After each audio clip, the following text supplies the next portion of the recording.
Hi welcome to my YouTube channel टेकजीन। पिछली video में हमने रिएक्ट नेविगेशन को डिस्कस किया था। सबसे पहले हमने नेविगेशन के बारे में देखा था कि नेविगेशन क्या होती है, कितने टाइप्स की नेविगेशन होती है, stack navigation, tab navigation, draw navigation, इन तीनों नेविगेशन की टाइप्स में क्या डिफरेंस होता है। इसके साथ साथ रिएक्ट नेविगेशन की ऑफिशियल डॉक्यूमेंटेशन को फॉलो करते हुए किस तरीके से आप रिएक्ट नेविगेशन का कंप्लीट सेटअप कर सकते हो अपनी रिएक्ट नेटिव एप्लीकेशन में, ये सारी चीज़ें मैंने आपको पिछली वीडियो में कवर करवा दी थी। और इसके साथ साथ हमने अपनी नेविगेशन की फर्स्ट टाइप यानी कि स्टैक नेविगेशन को इंप्लीमेंट भी कर लिया था। ठीक है, तो हमने ये सारी चीजें प्रीवियस वीडियो में कवर कर ली थी। अगर आप लोगों ने अभी तक पिछली वीडियो नहीं देखी है तो काइंडली पिछली वीडियो को जरूर देख लेना, इस प्लेलिस्ट को जरूर एक्सेस कर लो और ज्यादा से ज्यादा शेयर करो, क्योंकि यहां पर आपको रिएक्ट नेटिव बिल्कुल स्टार्टिंग से लेकर एंड तक सिखाई जाएगी। मैं रिकमेंड करूंगा, अगर आप लोगों ने अभी तक पिछली वीडियो नहीं देखी है तो काइंडली पिछली वीडियो को जरूर देख लेना, वरना आपको आगे आने वाली वीडियोस में कुछ इश्यूज हो सकते हैं। ठीक है, तो प्रीवियस वीडियो को जरूर देख लेना, जिसमें मैंने आपको ये सारा सेटअप भी करवा दिया था और इसके साथ साथ हमने स्टैक नेविगेशन भी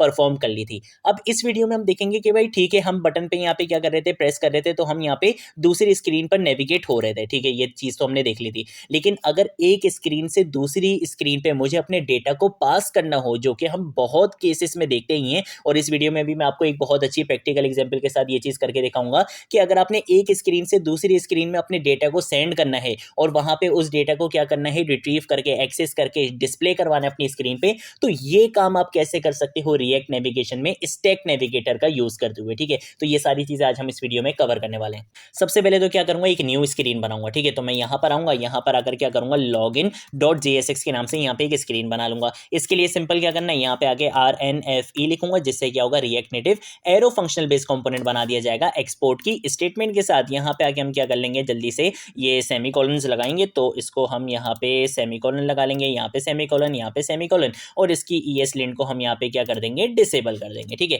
कंट्रोल एस से क्या करूंगा, सेव करूंगा, app.jsx में आऊंगा। अब ये वाली स्क्रीन को भी क्या करना है, मुझे ऐड करवाना है स्टैक नेविगेटर के अंदर, ताकि ये स्क्रीन भी क्या हो सके, नेविगेट हो सके। तो उसके लिए सिंपल आपने क्या काम करना है, आप ऑलरेडी यहाँ पे स्टैक वाला इंस्टेंस क्रिएट कर चुके हो। आपने सिंपल यहाँ पर आना है, यहाँ पे आके आप लिखोगे स्टैक डॉट, और यहाँ पे आके आप यूज करते हो स्क्रीन। ठीक है, इसको आप यहाँ पे सेल्फ क्लोज कर दो। सबसे पहले आप अपनी स्क्रीन का नाम बता दो, जैसे मैंने नेम इसका कुछ भी रखना है। जरूरी नहीं होता कि जो आपकी फाइल का नाम है या जो आपके कंपोनेंट का नाम है आप वही नाम यहाँ पे लिखो, जरूरी नहीं होता, but most of the cases में हम यही लिखते हैं। ठीक है, तो मैंने यहाँ पे लिख दिया लॉगिन। अब इस स्क्रीन के नाम पे कौन सी स्क्रीन आपने रेंडर करवानी है, उसके लिए आपके पास एक प्रॉप होता है कंपोनेंट के नाम से। इसके अंदर आप बोल दो कि भाई ये जो लॉगिन वाली जो मेरी स्क्रीन है, इसको यहाँ पे क्या करवा दो, नेविगेट करवा देना। तो जैसे ही कंट्रोल ऐसे सेव करूंगा तो देखो यहाँ पर आपको क्या दिख जाएगी, लॉगिन वाली स्क्रीन दिख जाएगी। ठीक है, ये अभी रिफ्रेश नहीं हुआ, क्यों नहीं हुआ, इसको एक बार हम यहाँ पे आके क्या कर देते हैं, एक बार इसको रिफ्रेश कर देते हैं। ठीक है, तो अब आपको यहाँ पे क्या दिख जाएगी, लॉगिन वाली स्क्रीन दिख जाएगी।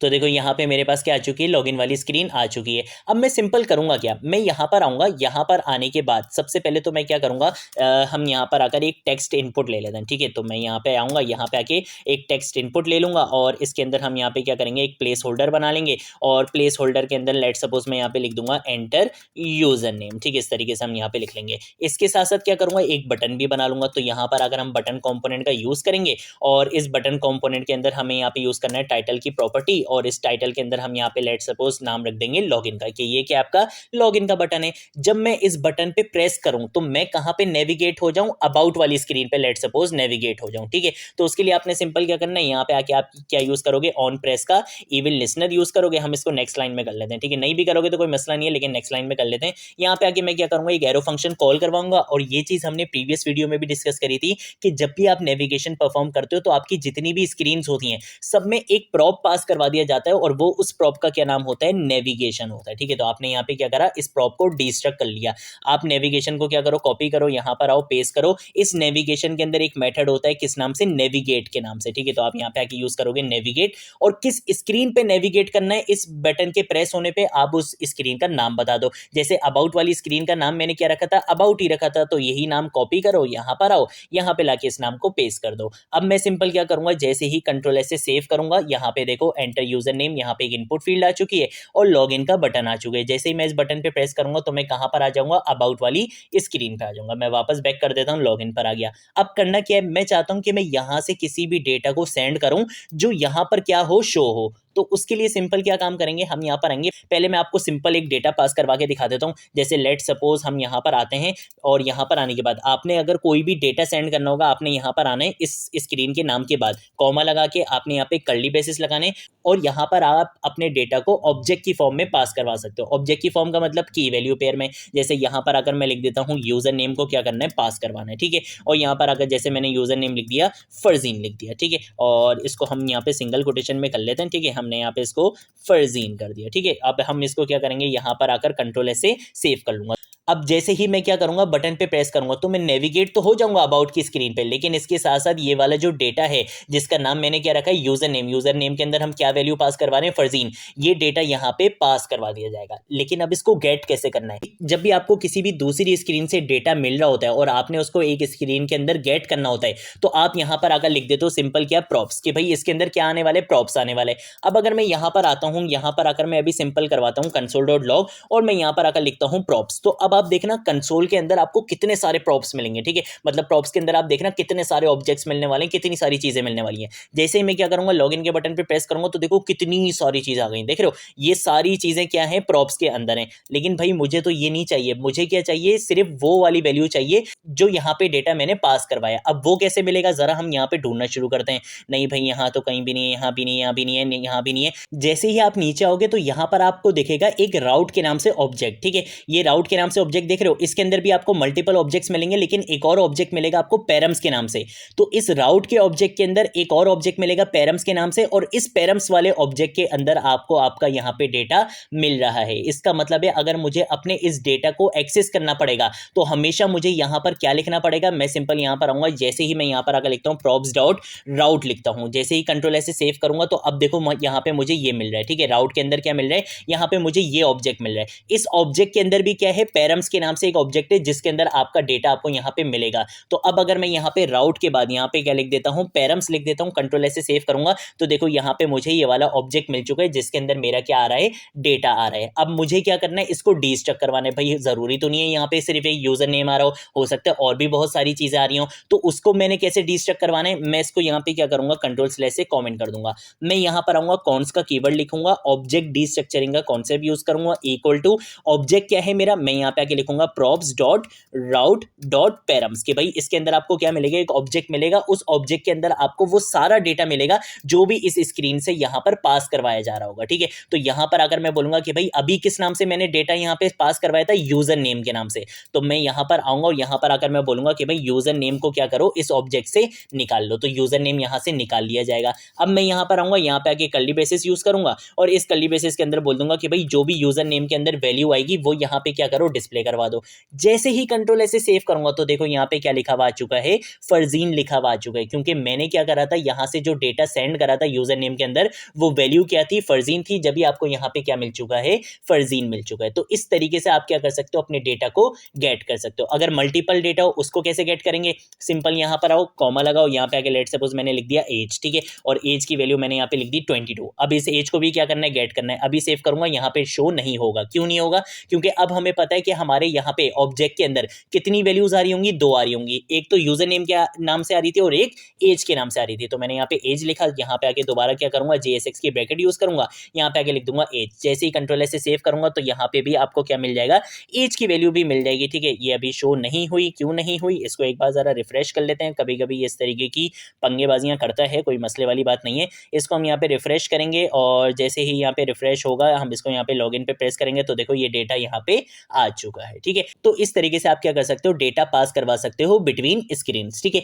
अब ये तो हो गया काम, ठीक है भाई, हमने यहाँ पे हार्ड कोड करा और डेटा सेंड कर दिया, लेकिन इसकी एक्चुअल जरूरत क्यों पड़ेगी। वैसे तो बहुत सारे सिनेरियोज हैं कि आपको क्या करना पड़ेगा, डेटा इधर उधर सेंड करना पड़ेगा, लेकिन एक बेस्ट एग्जांपल क्या है कि भाई मैं चाहता हूं भाई यहाँ पे लेट सपोज यहाँ पे एक लॉगिन फॉर्म बना हुआ है, ठीक है। मैं चाहता हूं जैसे ही कोई भी यूजर लॉगिन करे तो उसका जो यूजर नेम हो ना, वो अबाउट वाली स्क्रीन पे या किसी भी स्क्रीन पे यहाँ पे लिखा हुआ जाए वेलकम और उसका यूजर नेम लिखा हुआ जाए। तो इस तरीके का काम अगर हम हमने करना हो, जो कि बहुत नॉर्मल सी चीज़ है यार, ये चीज़ तो आप कर ही रहे होते हो, ठीक है, आपने बहुत बार देखा भी होगा। तो इस तरीके की चीज़ हम कैसे कर सकते हैं? मैं सिंपल आऊँगा लॉगिन के फॉर्म में, यहाँ पर अगर एक स्टेट बना लूँगा, कौन का कीवर्ड लिखूंगा, एरे डिस्ट्रक्चरिंग का कॉन्सेप्ट यूज़ करूँगा, स्टेट का नाम लेट सपोज मैंने रख दिया यहाँ पे यूज़र नेम, ठीक है, और यहाँ पे आके हम फंक्शन का नाम रख देंगे सेट यूज़र नेम रख देंगे, इक्वल टू कौन सा हुक यूज़ करेंगे, यूज़ स्टेट हुक का हम यहाँ पे यूज़ करेंगे, इनिशियल वैल्यू हम इसकी एम्प्टी पास करवा देंगे। मैं बोलूँगा कि भाई जब इस इनपुट फील्ड में क्या किया जाएगा, चेंज किया जाएगा, तो उसके लिए कौन सा ईमेल लिसनर होता है, ऑन चेंज टेक्स्ट का ईमेल लिसनर होता है। यहाँ पे हम क्या करेंगे, सेट यूजर नेम वाले फंक्शन को कॉल करवा देंगे, यानी कि जब भी इस इनपुट फील्ड के अंदर कोई भी चेंज किया जाएगा तो जो भी वैल्यू होगी वो इस स्टेट के अंदर आ जाएगी। अब मैं यहाँ पर आकर क्या बोलूँगा, मैं यहाँ पर आकर एक काम ये करते हैं कि मैं इसको कंट्रोल डी से कॉपी लाइन डाउन करता हूँ और इसको यहाँ पे हम क्या कर देंगे, कंट्रोल स्लैश से कमेंट कर देंगे, ताकि यार कोई भी आपका जो ये सोर्स कोड है ना, जब आप गिटहब पे जाओ तो आपको सारी चीज़ें वहाँ पर मिल जाएं, ठीक है। तो इसलिए मैंने इसको यहाँ पे कमेंट कर दिया, ठीक है। अब मैंने क्या करना है, मैं यहाँ पर आकर बोलूँगा कि भाई अब आपने यहाँ पे हार्ड कोड में डेटा को सेंड नहीं करना है, बल्कि क्या करना है, इस स्टेट के अंदर जो वैल्यू सेट हो रही है इस इनपुट फील्ड की वजह से, वो वाला डेटा आपने यहाँ पे सेंड करना है। तो वो डेटा भी क्या होगा, ऑब्जेक्ट की फॉर्म में सेंड होगा। तो आप यहाँ पे आगे लिख सकते हो कि भाई मेरी की का क्या नाम है, यूजर नेम, और मेरी जो वैल्यू है उसका भी क्या नाम है, यूजर नेम। अगर आपकी की और वैल्यू का नाम सेम होता है तो जावास्क्रिप्ट आपको अलाउ करता है कि आप डायरेक्टली क्या कर सकते हो, इस तरीके से पास करवा सकते हो। तो ये समझ जाएगा कि भाई ये एक ऑब्जेक्ट है और इसके अंदर की और वैल्यू की वैल्यू क्या है, दोनों चीजें सेम है। अगर आप चाहो आप यहाँ पे डिफरेंट भी रख सकते हो और आप चाहो तो आप यहाँ पे सेम भी रख सकते हो। जैसे आप यहाँ पे लेट सपोज नेम के नाम से भी पास करवा सकते हो, और आप चाहो तो आप अपनी की और वैल्यू का नाम अगर आप सेम रखना चाहते हो तो आप इसको इस तरीके से शॉर्टकट में लिख सकते हो, ठीक है। तो अब क्या होगा, यूजर नेम वहां पे पास करवा दिया जाएगा। मैं वापस आ जाता हूँ यहाँ पे पहले इस वाली स्क्रीन पे, ठीक है। अब अगर मैं क्या करूंगा, यहाँ पर आऊंगा तो यहाँ पर इसको क्या मिलेगा, यूजर नेम मिलेगा। इसको भी हम क्या करते हैं, कंट्रोल डी से कॉपी लाइन डाउन करेंगे, कंट्रोल स्लैश से कमेंट करूंगा, यहाँ पर आकर मैं इस एज को हटा दूंगा, ठीक है। इसको भी हम कंट्रोल डी से कॉपी लाइन डाउन करेंगे, कंट्रोल स्लैश से कमेंट करूंगा, यहाँ पर आकर हम इसको हटा देंगे और यहाँ पर आकर मैं लिख दूंगा let suppose welcome user name, ठीक है। तो वेलकम यूजर नेम कर देंगे। कंट्रोल एस से क्या करूंगा, सेव करूंगा, यहाँ पर आऊंगा, यहाँ पर आकर जैसे मैं लिख देता हूँ फरजीन अली आरिफ, ठीक है, ये मैंने अपना नाम लिख दिया। जैसे ही मैं क्या करूंगा, लॉगिन के बटन पे प्रेस करूंगा तो देखो वेलकम फरजीन अली आरिफ यहाँ पे लिखा हुआ आ चुका है। तो इसको हमने इस तरीके से डायनेमिक भी बना दिया कि भाई जो भी यूजर लॉगिन हो उसका यूजर नेम इस स्क्रीन के ऊपर क्या हो जाए, डिस्प्ले हो जाए। तो इस तरीके से आप क्या कर सकते हो, डेटा को सेंड कर सकते हो बिटवीन स्क्रीन। तो ये थी हमारी आज की वीडियो। आगे आने वाली एक दो वीडियोस हमारी और स्टैक नेविगेटर से रिलेटेड होंगी, जिसमें हम स्टाइलिंग से रिलेटेड भी कुछ चीजें देखेंगे और एक दो और इंपॉर्टेंट कॉन्सेप्ट्स हैं वो डिस्कस करेंगे। देन फिर हम आ जाएंगे टैब नेविगेशन और ड्रॉ नेविगेशन के ऊपर, ठीक है। तो अगर आप लोगों ने अभी तक पिछली वीडियो नहीं देखी है, काइंडली पिछली वीडियो को जरूर देख लेना। ये जो नेविगेशन वाली वीडियोज हैं इनको प्लीज सीक्वेंस वाइज लाजमी देखना, वरना आपको थोड़े बहुत इश्यूज हो सकते हैं, ठीक है। ये ऐसी चीजें यार जिसमें ना स्टूडेंट्स बहुत ज्यादा कंफ्यूज होते हैं। मैं बहुत कोशिश करके आप लोगों के लिए बहुत सिंपल इजी एग्जांपल्स लेकर आ रहा हूं, ठीक है। और सारी चीजें मैंने प्रॉपर यहाँ पे सारी चीजें अलाइन करी हुई हैं, तो आपको कोई इशू वैसे होना नहीं चाहिए, ठीक है। सारी चीजें आपको यहाँ पे क्या मिल जाएंगी, सीक्वेंस वाइज मिल जाएंगी सारी वीडियोस। इसके साथ साथ गिटहब का भी मैं आपको दिखा देता हूँ। आपने सिंपल क्या करना है, आपने आना है गिटहब पर, और गिटहब पर आने के बाद आप जाओगे जैसे रिपोजिटरीज में, ये वाली रिपोजिटरी है रिएक्ट नेटिव फुल कोर्स, इसका लिंक आपको नीचे डिस्क्रिप्शन बॉक्स में भी मिल जाएगा। आपने क्या करना है, आप यहाँ पर आओगे और यहाँ पर आकर आपने ब्रांच कौन सी सिलेक्ट कर लेनी है, रिएक्ट नेविगेशन फीचर वाली ब्रांच सिलेक्ट कर लेनी है। यहाँ पर आपको वो सारा सोर्स कोड मिल जाएगा, ठीक है। जैसे हम लोगों ने लास्ट वीडियो में app.jsx के अंदर जितने भी चेंजेस वगैरह करे थे ना, ये सारी चीजें आपको वहां पर मिल जाएंगी, ठीक है। तो आप लोग सोर्स कोड भी यहाँ से एक्सेस कर सकते हो। इंस्टॉलेशन प्रीवियस वीडियो में मैंने बिल्कुल स्टेप बाय स्टेप सारी चीजें कवर करवा दी थी, तो अगर इंस्टॉलेशन में कोई भी इशू हो प्रीवियस वीडियो जरूर देखना, जिसमें मैंने ऑफिशियल डॉक्यूमेंटेशन को फॉलो करते हुए सारी इंस्टॉलेशन कंप्लीट करवाई थी, ठीक है। आज की वीडियो के लिए इतना ही, अब हम मिलेंगे नेक्स्ट वीडियो में नेक्स्ट टॉपिक के साथ। तब तक के लिए बाय बाय।